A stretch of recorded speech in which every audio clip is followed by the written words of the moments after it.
Hello, everybody, and welcome back to another fun episode of the Cup Duet Reviews. It may be cold outside here in Toronto, but let's just say over at Buddies and Bad Times, it was a steamy show tonight. Very good. Thank you. Once again, I am joined by the wonderful co-artistic producer, Mr. Ryan Borochovitz. Hello, Ryan. Hi, Mac. How's it going? Oh, I can't complain. I'm in my cable knit sweater tonight, trying to stay toasty warm. Very classy. Yes. And Ryan, what is in your cup tonight? So I have in the cup. Hey, that's the show you are watching and or listening to.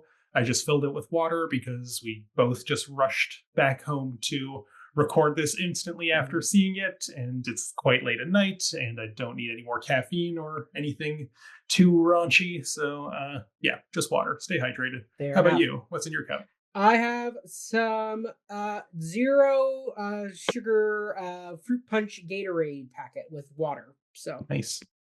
Spicy. And I thought it was red. It's festive, Also, we got some very red imagery in the show too, so I felt that kind of fit the tone. And speaking of what we're talking about tonight, we are talking about none other than Oraculum, as presented at Buddies and Bad Times, and it was created by drag artists Denim and Pythia, and it was directed by Ted Witzel. And Ryan, as our go-to person for all things plot summary, can you try and summarize what we just saw?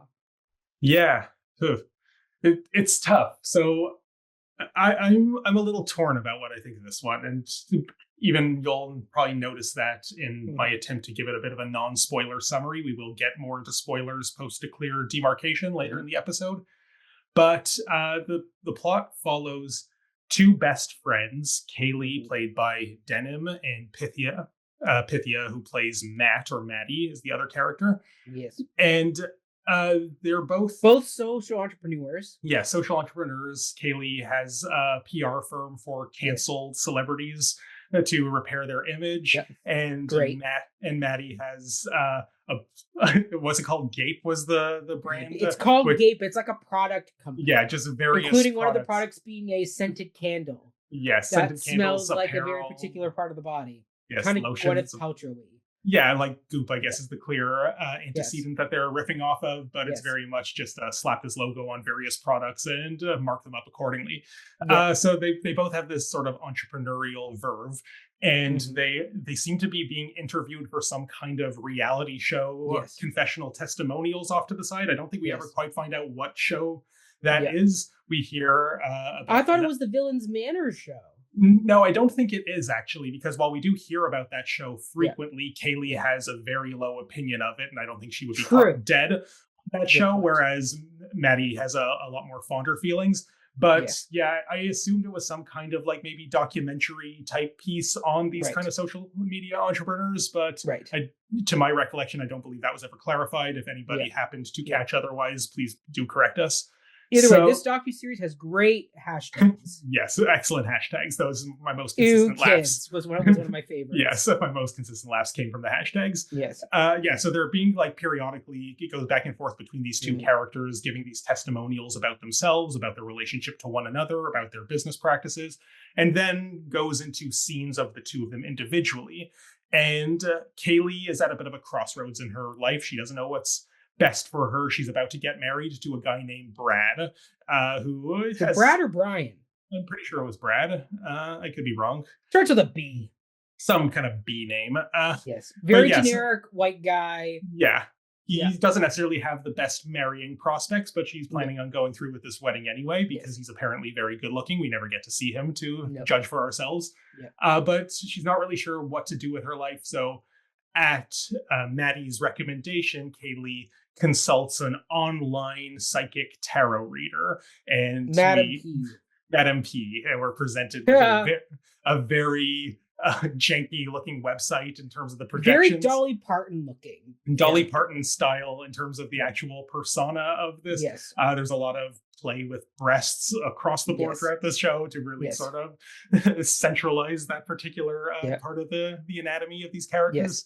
And I think as far as just plot summary goes, I might stop it there. I'll say that this kind of, it's weird because more often than not, these characters as drag, almost like panto dame type performers, they're constantly performing outward to the audience, even in scenes when they're talking to each other. There is absolutely no fourth wall, even though there's like almost no legitimate audience interaction in this show, but they're just constantly speaking outward, even when to each other. And yet most of this show, with the exception of some very potent lip sync moments, you might say, and there are quite a few of those throughout, just kind of feels like a very standard, one act type play. And that's interesting. It follows exploring toxic friends and toxic energy in your life and how to deal with that.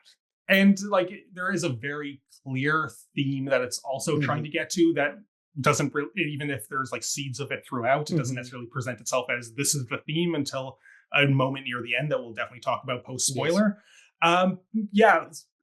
It's about, I guess, anxieties about the future, anxieties about the people around us. But it is just like a very standard theatrical dramatic play that happens to feature drag performers. And insofar as it has very campy outfits and aesthetics and lip sync performances throughout, that kind of codifies it within the aesthetic milieu of drag. I feel like people who might be dismissive of a drag show might not be expecting what this piece has in store. I was pleasantly surprised. Like, it was, like, yes, it was campy, but it had a lot of heart and a lot of harsh truth. Yeah. That I feel it kind of really stripped away some of that brassy veneer that sometimes gets associated with drag performance, and actually allows you to actually find the humanity that's always kind of lurking beneath. And kind of the drag was more of the accent bit, like it kind of amplified the humanity, but really the core was this really human story about this, dare I say, toxic friendship. It's interesting because I guess, like, humanity versus drag, I guess, is a troublesome comparison or dichotomy. I'm not saying that you're saying that, but I think, what I think you're getting at with that is that drag performance uses camp as a defensive armor that kind of keeps earnestness at bay more often than not. Granted, I'm saying all of this as somebody who has basically zero expertise in drag. It is a bit of a blind spot in my sort of what I try to cultivate as a broad swath of performance expertise, but drag is something that I certainly appreciate and respect, and I will defend to the death their right to do it in public spaces. It's not something that I personally usually gravitate towards. A lot of people have told me, oh, you would love Drag Race. And I've tried watching a few episodes of Drag Race, but I'm not that into reality TV. And it's just that. It's a reality show. The fact that there's funny drag performers doesn't necessarily elevate it beyond that to me. So I recognize that I'm not necessarily the ideal audience for a traditional drag show, or even this maybe too clever by half subversion thereof. And because I'm not necessarily primed with a specific idea of what that show looks like to see the ways that this is necessarily subverting it. But it definitely wasn't what I was expecting. And I think, there is certainly good themes on its mind. The element, I guess, if we're kind of veering off into more general appraisal, I do think it's a bit of a slow burn. And I don't know if that's always to its benefit, in my opinion. The pace is a little awkward, and maybe something that I noticed with that is, I think, correct me if I'm wrong, we had a total of 4 lip sync sequences in this. Around there, I think 4. I can't remember all of them. I couldn't necessarily name what all the songs were just off the top of my head. One of them was Unwritten. You and I are not top 40 people. Yeah. But I recognize one of them was Unwritten by Natasha Bedingfield. I wasn't taking good notes, so I couldn't necessarily off the top of my head tell you what the others were. But the fact that it's 4, I think 4 of them, I think is relevant because it's sort of, each one immediately followed a scene of tarot reading. And to me, that kind of, it set up a convention where I was expecting just like this is the sort of break from, I won't call it break from realism because there's no real realism here, but the break from dramatic convention into something that I think approximates more drag performance type aesthetics. And I was expecting it to come in a rule of 3, like 3 tarot readings and 3 lip syncs. And the fact that we got the 4th when this show is marketed as an hour, and I'm pretty sure it went longer than that. I know it started a little late, so that in the opening they said it would be about 75 minutes in total. Okay, so and it's hard for me to say exactly, and I didn't look at the time exactly when it started, but yeah, like because the pacing kind of moves slow, like this felt to me a lot longer than an hour, and the fact that it's breaking with those kind of conventions like a rule of three that sets sort of time benchmarks in a way that you're like, okay, this is the third one, we're approaching something like a climax, and then you get a fourth one and your mind is tricked into thinking, oh, is there going to be a fifth? How does this work? And I'm all for experimentations with queer temporality, and I'm not saying anything has to follow hard and fast rules in this way, especially in a form that so much prides itself on breaking conventions and structures and subverting everything in every way. But I don't know if it necessarily does favors in from an audience perspective of wondering, where is this going? And I do think it kind of builds towards what I found was a very satisfying conclusion. We'll talk more about the specifics of that conclusion post spoiler, but I don't know, like I think I'm glad I saw it. It was fascinating, but I'm not sure how much I loved it. It made me laugh, and I think the performers are both just like chef's kiss top notch performers at exactly this kind of show that is their own brainchild. So of course they're the perfect people for it. But yeah, I don't know. I'm rambling a bit. Do you have any kind of thing you want to riff off that? Yeah, sure. I'll riff a bit. I mean, as I said, I think this piece had a lot of humanity to it when it explored the whole concept of toxic friendships and kind of this very, what's the word I'm looking for? This very kind of socially stimulated culture that we have now, where like,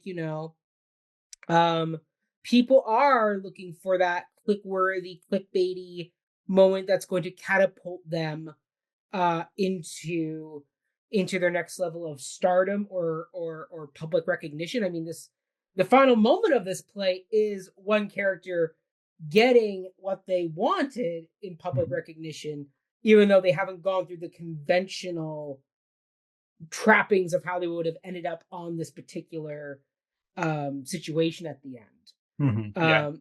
So I do think this is a very good commentary piece on kind of that broader culture of like, drag race, things like that, where we see nowadays social influencers, artists, going kind of bigger and broader to kind of sell themselves to the world. Ultimately the selling their humanity in the process, and how kind of some people can't go to that level of selling their humanity to get what they to get to do that. They don't have that in them. There are other people who do, and they're ultimately the ones who unfortunately get ahead in this social network world that we now live in. So I thought there's some interesting things there. I do agree it's a very slow burn. There are definitely moments that I felt myself, wondering, okay, where are we going with this? How many tarot card readings are we doing? I thought the lip syncing was fun. I thought it was very well, kind of broad choreographed. Costumes were terrific. We'll dive more into those costumes post spoiler shield, just because we do want to dive into a few and highlight a few there. I thought the ending monologue was really interesting. And Ryan, as a dramaturg, I want your thoughts on it. But we'll say I'm saving that for later. But yes, we can get into that. So overall, I thought it was a fun piece. If you're looking for something different to go see this holiday season, I think the whole concept with Wicked being out this holiday, with defying gravity, finding yourself, being yourself, I think this show would kind of you just wanted an excuse to shoehorn Wicked into this conversation. Always. That's a stretch, but I'll take it. There you go. But either way, I think if there was something different to watch this holiday season, this is definitely something that could be very interesting. It runs till December the 14th, so be sure to check that on out. And as we said, it's over at Buddy's in Bad Times Theater. And Ron, I think we are okay to dive into some spoiler realms. Yes. Would you like to pick a card? Yes, we were putting up our spoiler tarot card, which I gotta say, if you haven't watched the show Agatha All Along, which I have, it's really good. And Patti LuPone's character in that, her witch, is one that does tarot and is clairvoyant like that. So there's a whole big episode for her character where it's all about the tarot cards. So watching some of these tarot cards come up, I was like, I know some of these because I just watched this on Marvel.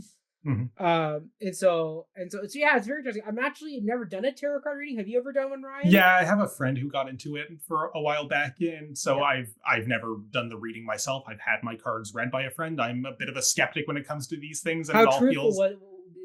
what was the reading? Did anything prove fruitful there? It's all pretty just flailing at vague terms. I'm a big skeptic when it comes to these kinds of things. Like I don't personally believe in any kind of psychic readings. I feel like, you can make a vague statement and then people can project whatever life experience they want to. Because we're post spoiler now, we can say that the tarot reader is Maddie all along. Yes. It was Maddie all along. There you go. So I think, to the extent that we see Kaylee interpreting the predictions as being correct, we can reverse understand as being manufactured by Maddie, the Lance Bass on Grindr sequence. That very much, who knows if that actually really happened, but it was Maddie's way. It was Lance Bass. But it was Maddie's way of corroborating what prediction was given in the card to justify that, this card reader must be the real deal. Right. So, I don't know. We don't need to spend or belabor the point of the legitimacy of psychic readings. To each their own. I'm not trying to take any pleasure or solace that people have gotten from it away from them, but it's not really my thing personally.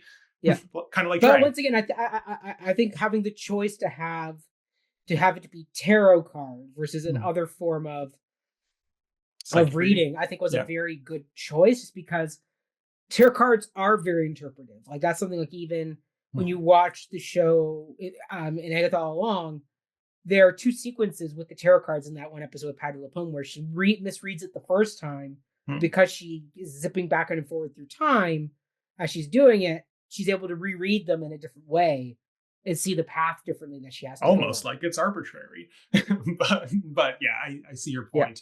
I think that was a good dramaturgical choice. I think dramaturgically, because most of these psychic type readings are very open to interpretation. Palm reading, tea leaves. You look at something and you say, I think this kind of means that, or you can confidently say this means that. But what I think is interesting about tarot specifically is that because the fortune telling is interface through this online medium, it's one that can easily be done at a distance, whereas palm reading, you need to be physically in the room with the person, or maybe you could do it like showing your palm up close to the screen, but I'm not sure how. I don't think it's the same thing though. Tea leaves requires you to drink and then hand it to the psychic. So I think, tarot reading serves this kind of easy function of, you can do it remotely, easy. It's all kind of arbitrary anyway. So do you actually need to be in the room to pick the cards? Probably not. Yeah. So, but Ryan, let's get into it. First off, what was your favorite costume of the show? Because I will say, shout out to our wonderful costume designer, who was, it's Pythia. Pythia. Oh, it is Pythia. There you go. With associate assistance from Jamie. Oh. Excuse me. Bless you. Take that one back. Yes. It's Pythia. Yes, with costume design associate being credited as Jamie Lujan. So yes, excellent job on the costumes. Very dynamic, very fun. Like you can kind of see, there's one there. This the kind of USA.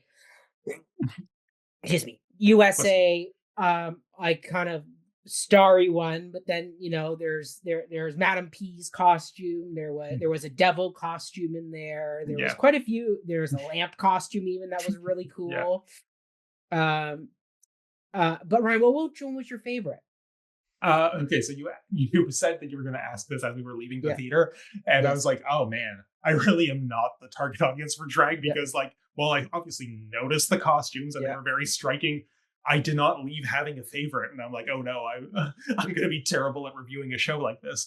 I guess I have two that I can kind of single out. One, I think the devil costume with all those like weird spikes that are coming out of the tenderly like shrimp hands. Yeah, shrimp hands, but also shrimp nipples, shrimp shoulders. Like they're kind of all of that. Like it looked like a cactus or big red cactus. I thought that was a very striking one. And the other one I'll say is the horse costume, which are right. I forgot the horse costume. Well, yeah, so it wasn't one of our lead players who played the horse. We have a kind of third on stage presence, who I assume is like an assistant stage manager. Let me see if they're credited here in the program. Okay, we have someone who's credited as associate. I think it's the associate director and stage kitten we have here. So I assume that's Lisa E. Morrison. So their costumes were very. Well, they had this bit, I guess, sort of like burlesque lingerie type costume that they wore as they were moving set pieces in and out, and they kind of owned the stage, winked at the audience, kind of wasn't really trying to just be like moving in the background, out of sight, out of mind. It's all kind of part of this. There is no fourth wall here.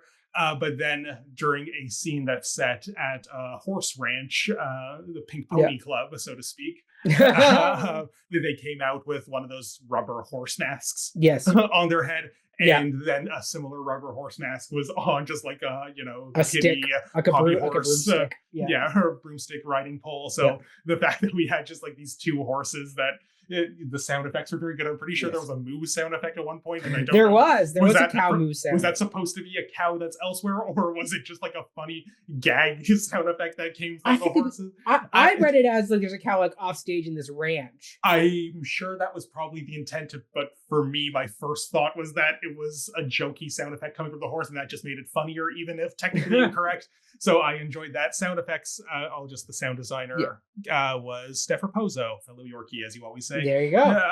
Yes, fellow Yorkie. Shout out our Yorkies, Ryan. Steph did a great job with the sound. So many like little sound inserts made great gags that I really appreciated throughout this. So the horse costumes and the devil costume get my shout out. How about you? What were your favorite costumes? Well, I definitely would say the devil costume as well, just because it's just such a dynamic, terrifying interpretation of kind of that classic red onesie devil look that we've seen so many times. That just they took it and made it so unique and bright and devilishly fun.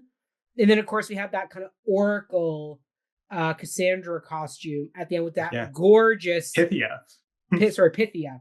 Well, references Cassandra, but yes, whoever's different Cassandra, type of Greek future seer. Yes, and just that gorgeous kind of showgirl headdress with the giant eye. With the eye, it's just so stunning, and just the fact that the sequins look like snake skin, and they have that snake draped around them as well. It's just so well done. Just the way they moved in it was just so wonderfully slinky, and the fact that we have Matt as the character doing this role now, and the fact that Matt's being kind of this devilish serpenty character throughout, who's had this kind of, even like the way they do their makeup in the show is very snake like. It's very sleek and not human. It's very plastic. So just emphasizing this character, I thought was very, very well done there. So it's interesting. I enjoyed that. Yeah. Do you want to continue going through some production element shout outs, or do you want to kind of stay on Pythia's ending attire and outfit and monologue for a bit? Let's get dive into that monologue, and then we'll wrap out with some other production elements that really stood out to us. Okay. So you said you wanted to talk about that. So what was it about you that struck you about it? Well, I mean, I just love Greek mythology. So like on my way back, I was looking up all the stuff they were talking about with Cassandra and Delphi and the whole concept of inhaling and the snake and all that stuff. And I think just once again, it got into the whole concept of the unknown future and the anxiety of that. So some people will be willing to give up an essence of their humanity to know the future and have the certainty of kind of what lies ahead of them. But really, once again, the future is what we make it. I mean, that's the one thing about fortune telling or readings that we all kind of go, or reading a horoscope. Is are you manufacturing what you've read? Like basically, it's kind of that thing with the Scottish play, right? If Mackers isn't riding along the road and finds the three witches who give him the three prophecies, would he ever actually kill Duncan? Well, the bigger question with Mackers, because the witches seek him out, so it's not a matter of does he find him, but just because they tell him something will happen, why does he therefore think I now have to take the initiative to make that happen? That shouldn't be how prophecy works. And maybe he would have been fine to just kind of let the dice or chips fall where they may, but then Lady M pushes his hand a little bit. But yes, I see your point about the kind of the dynamics of prophecy that are being engaged here. And I think thematically, there's no thinking here because that monologue kind of makes it very explicit what it's about, but it's just about the Mhm. anxiety about the future and the wishing we can know what's going to happen more so than the ooh, like the Mackers comparison I think is interesting, but that's more how much are we predetermined.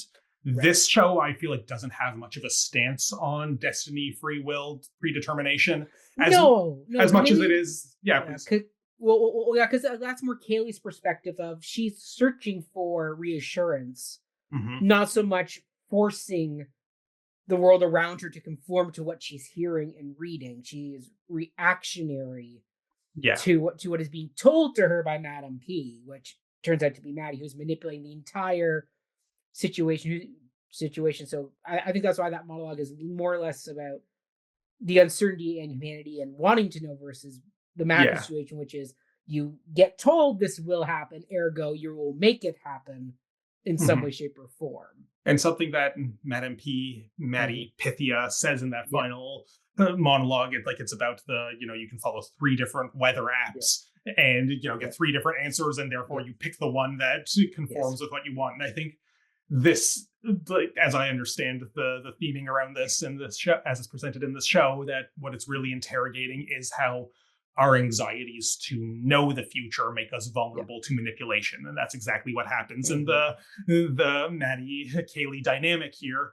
And there was a line in it at the beginning of that monologue about how early did you start reading polling on Harris? Did you read polling on Biden?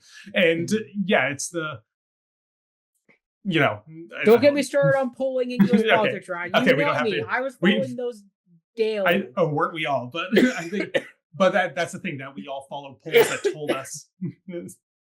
We all followed polls that told us not necessarily what we want to hear, but we could find the data that corroborated the soothing interpretation of future events. And then maybe you get blindsided on election night when things don't seem to pan out that way.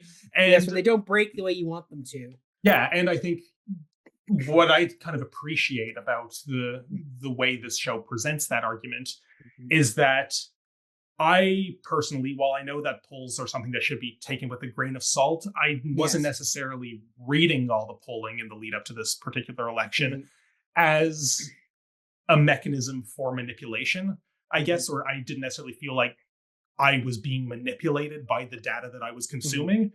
And even though I was, like many, quite surprised to find that the tide turned the way it did, because and quite surprised might be an exaggeration, because even the polling I read had the 2 candidates quite neck and neck. I always saw the polls as neck and neck. Yeah, the polls were neck and neck, but then perhaps the decisiveness of the victory maybe felt a lot more surprising as a result of that. Either way, but I think it's to what extent is this political scenario that we were describing a tarot addiction? I can be dismissive and skeptical of things like that, but how much stock and faith do I put into other forms of future seeing, clairvoyance, prediction? And I feel happily called out by this play for that, and that's something I do appreciate about it.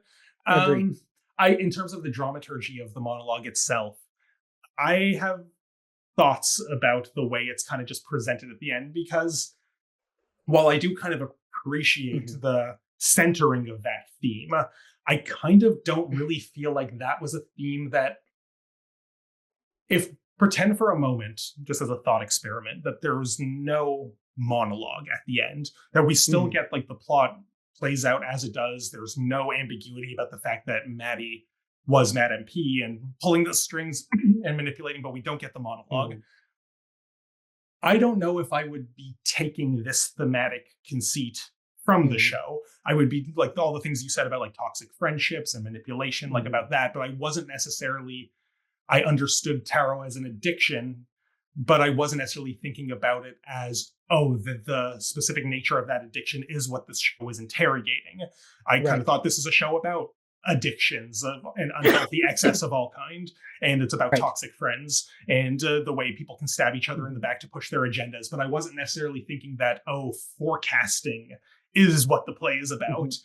And while I think that monologue is very helpful for centering that theme and laser focusing our brains to meditate upon it, as we just did, I don't necessarily love the bluntness with which the show just gets to tell us this is what it was about.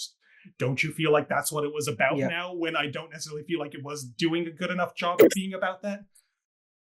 Yes. And maybe, I don't know if this would be a good fix, but part of me dramaturgically would be curious. I don't know if it solves it, but I'd be curious. What if that epilogue, that monologue that we end with, or right before the final scene, what if that was a prologue? What if I think it would work much better as a prologue, because it centers the show better. Yeah, well, it would certainly put that idea in our heads as we watch what proceeds, and then we can kind of, it's sort of like, to use one of the most famous prologue examples in dramatic history, but like the R&J prologue, the civil hands make civil blood unclean, right. These, noble households. I thought you were going to say Henry V. Oh, that's one too. Well, that's actually interesting, because what that prologue does so well is like, hey, you're not really on the battlefield in Agincourt. You're in this wooden O, and suspend your disbelief. It's a lesson in how to watch theater. Whereas I think the R&J one basically tells you how the story's going to end and what you're supposed to take from it. And then you watch the rest of the show with that in your mind and meditating upon it. And it kind of sets you up with a bit of a, we know how the tragedy's going to end, yet we sing it anyway, kind of Hades Town sort of a double consciousness there. And so I think, while I still don't love the idea of being ham-fistedly told what this show... fisted. Lots of fisting discussions here. There was a lot of those in this. What was it? The chat app or whatever. Was it like OnlyFans or one of those things? Or it was something about Brad or Brian or whatever his name was, has certain interests that he indulges in there. So I don't know if a prologue would fix the problems that I have with just like the explicitness of here's what the show is. Having it as the epilogue reminds me a lot of a show that we reviewed recently, and that's Samka by Ryan King and Spindle Collective. And in that review, when Jill and I talked about it, I don't believe you wound up seeing that show. No, I didn't see that one. But I did watch our review of it. Well, of course. Yes. So that I had some trepidations about the ending of that show, not because I had a problem with them doing a similar, I am actually a deity type character monologuing to you about that, but because that's where I think this kinship comes in my mind of comparing these two shows. But to me, as you can see in that review, I was struggling to understand with like, okay, but at what point did this character become the demon? And I don't know if this monologue is doing a good job of and I felt like the questions that I was left asking that weren't the questions it wanted me to be dwelling on, and I think that was a problem. Whereas this one kind of gives me a similar vibe, not because I'm wondering, at what point did Maddie become Mad MP, because I think that's very apparent, but I think it's too much of the message at the end of the fable, and this is what you were supposed to take from it. Now go off and think about that. Having it as a prologue would still present it as explicitly, and I would prefer to have my themes shown and not told personally most of the time.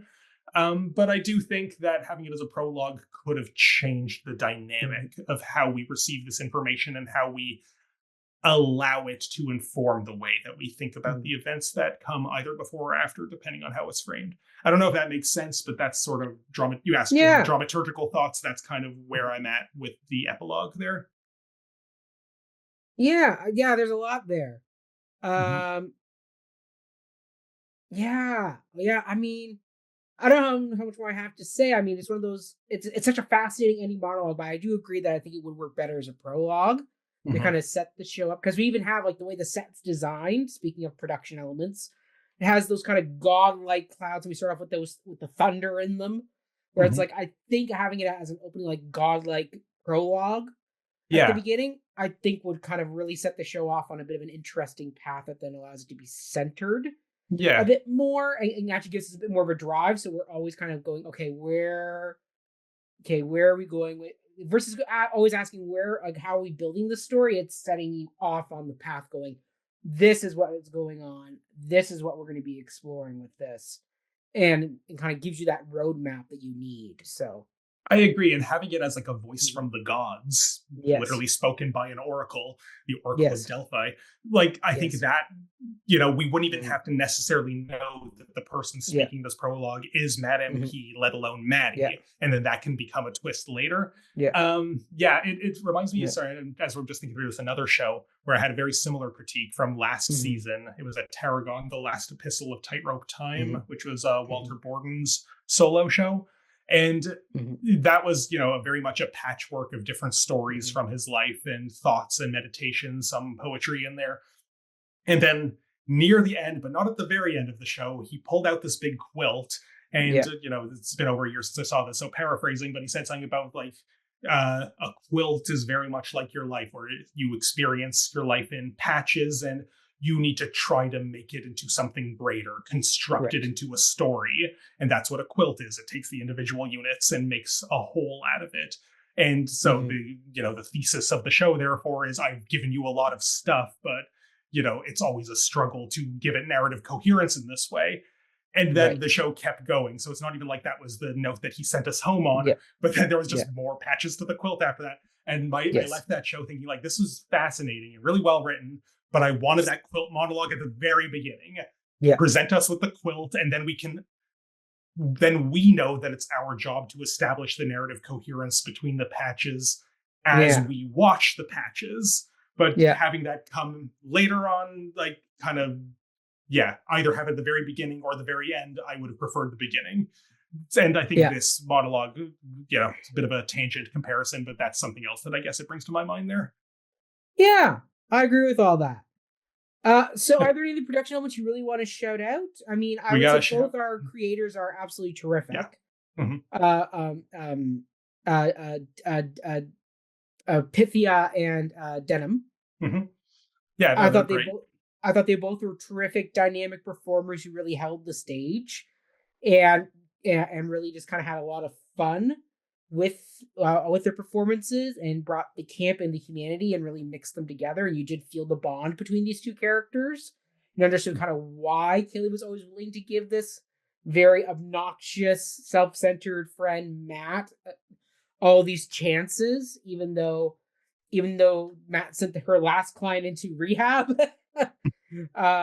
So, you know, I thought it was a very well done dynamic there. So I would just say shout out to them. And then the projection work, like just that. Yes, that's the big one I wanted to talk about. Just incredible. So the projection. I'll let you lead that. Yeah, so I wanted to really shout out the projection, but I see in the program here that the projection, set, and lighting design were all done by the same artist, and that's Cosette Etty Pin. So excellent job doing all of that. Yeah, the layout on this like triptych of 3 panels that this very hilarious like web 1.0 design type website that has pop-up ads everywhere, and you have to fill up a coin purse just to deplete the coin purse in order to purchase. Like, I thankfully don't have a lot of experiences on websites that look like that, but I can very much imagine the kind of website that does look like that, that is designed in this way. And then just the way that Madame P appears during the tarot readings, like to show up on each of them. It was just like, such a very precise design. And like, I'm almost certain, correct me if I may be wrong in this, but that all of the Madame P sequences in the projections must have been pre-recorded, because there's at least one of them where Pythia was on stage alongside it. But I already felt that it was a bit pre-recorded because there was always maybe like a bit of a delay in terms of the timing in which Kaylee would be speaking to the Madame P on the other side of the screen. And it kind of seemed like it was well timed with the pacing of a pre-recorded dialogue and response. But it actually worked so well because of just how janky the website was and the video call lag, that I think so. Like, it actually, I think, sold the fact that the imperfect pre-recording in that way, because it's a very imperfect medium in every sense of the word through which this dialogue is being mediated. So I thought that was very well done. And in addition, just the set and lighting, which is done by this same artist, Pin, who Yeah, the clouds I thought were great. The lighting that came on them. I love this one lighting effect, and I guess this is probably why projection, set, and lighting needed to all be done by the same person. When the lightning bolts were lighting the tower windows on fire in the projection, that one scene during, I think it was the last tarot reading, where you know which one I'm talking about. That there was the tower, and then lightning came from the lighting grid and even from the clouds into the projection and then set like a window in the tower on fire, and that kept happening, and like you could follow the straight line. Just this is a Gesamtkunstwerk in every sense of the word. All of the pieces have come together to create total art. So I thought that was excellent. Wanted to make sure due shout outs were given there. Yes, I agree with both those shout outs. Just the website design alone was just like, and the fact that it was janky camera work too, like it wasn't perfectly crisp Apple MacBook Pro. It felt like a 90s like camera style where it's glitching and wasn't perfect, and there were times where like the green screen showed up because the background failed. Like the cards in front of the screen, the cards disappearing. Right, like just that level of detail was just incredible. So overall I thought it was a very well done bit. Both Roberto had terrific production design. Roberto Zucco, the previous show that was that funny. Correct. Sorry, I'm just making sure. Roberto was like, is that one of the designers on this show? No.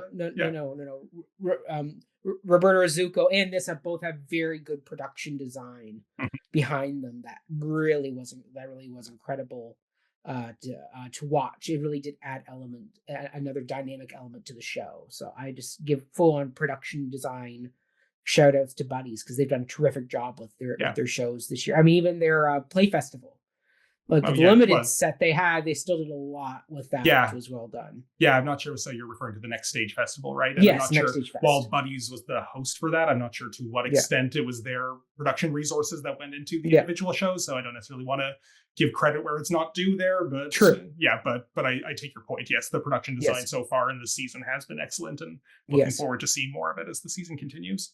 There you go. All right. Any other notes, Ryan? We have 2 episodes coming out this week. I think we can maybe wrap this one up. It's already late at night. But that is Oraculum. Check it out. Also, the title also being the name of the website. I don't know if we specified that, but I'm not sure what this word means. It obviously refers to oracle specifically, but I don't know if that Latinate suffix of ulum has like a more specific connotation. But predicting the future, seeing where it goes. Fancy that.